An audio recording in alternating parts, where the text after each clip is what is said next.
Welcome to the HR Empowerment Podcast, where we will uncover strategies and new insights from HR professionals who discuss up-to-date regulations, best practices, and the most pressing topics like diversity and equity, leadership, dealing with difficult situations, and much more that affect your bottom line and business. Thanks for joining us. Hey everybody, Wendy Sellers here at the HR Lady. Welcome back to our series on using people analytics to help your business soar. Today we have Mr. Keith Good here. Hey Keith, welcome back. Hey, it's great to be back. Thank you. Thank you. And JC too. Wendy, it's a pleasure.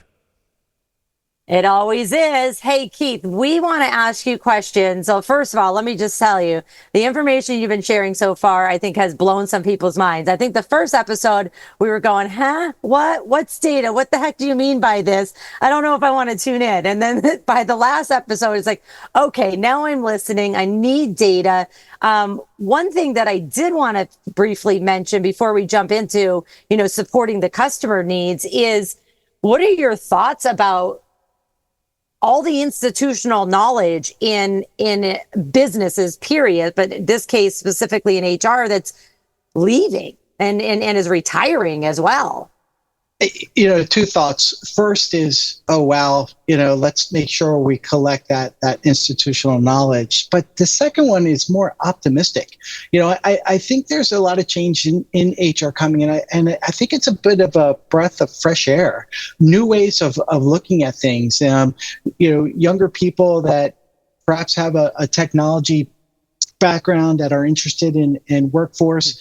I think it's going to be a refreshing new time as we change the guard. So I'm optimistic about it. What are your thoughts? Well, my thoughts are also that the new HR is completely different than the old HR, right? And the other thing that businesses need to understand, so the people who are doing the hiring and building an org chart, they need to understand that old HR, not by choice, we did it all. And which means a lot of things fell through the cracks because we weren't trained to do it. We're still not trained to do it. And it was a one-person HR show doing everything, including payroll, which I do never believe HR should be doing payroll. That's a whole other conversation for another day.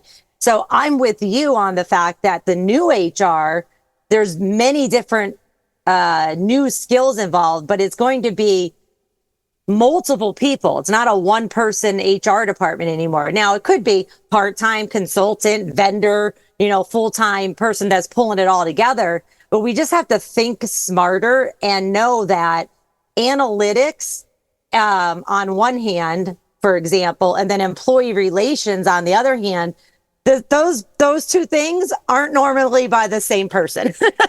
Yeah.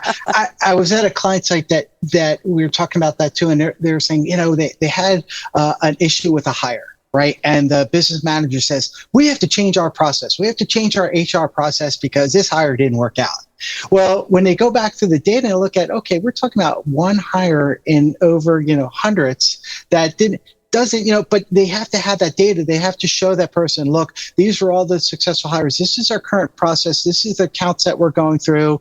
They need to answer that and be armed with that type of quick, off the shelf kind of criticism with data to prove that, we are going in the right direction, or and I think that's part of the new HR is being prepared for those types of reactions. Yeah.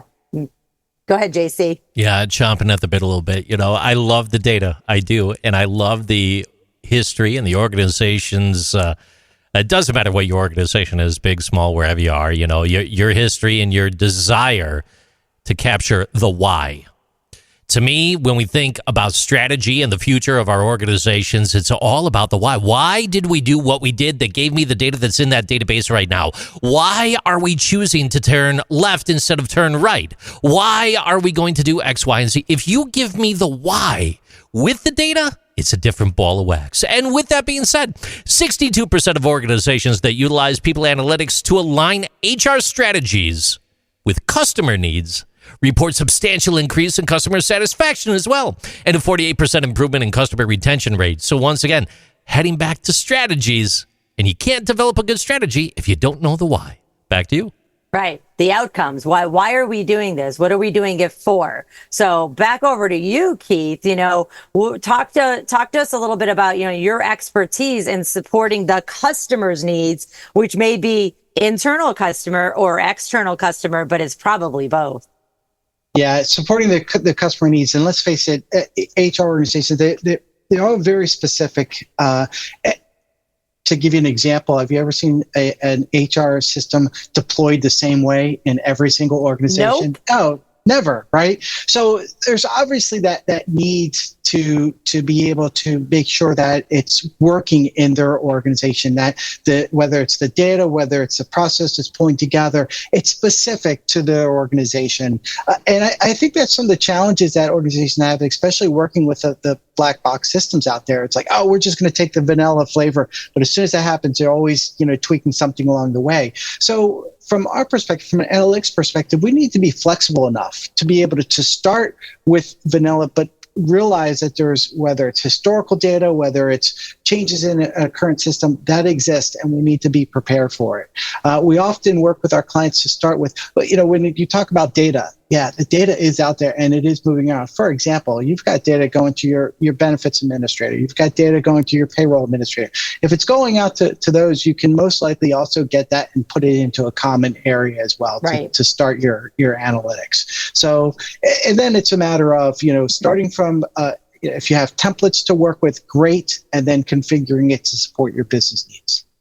I love it. Again, going back to the fact that the data's there, but for people that are going, well, where is it? I don't see it. That's why you call somebody like Keith, because he knows exactly where it is. I wouldn't even, I would have thought of this eventually, definitely payroll, but I didn't even think about like the benefits administrators, either way, if you're emailing a report or you have an actual, online connection. That's an excellent point. So next up in our next session, what I want to talk about and ask you and get your opinion on is the future of people analytics, AI and beyond. So thanks everybody for joining us. We'll be right back. Thank you for joining the HR Empowerment Podcast, brought to you by Aurora Training Advantage. We hope you've gained new insight and strategies to navigate the HR profession. We look forward to you joining us again on the HR Empowerment Podcast.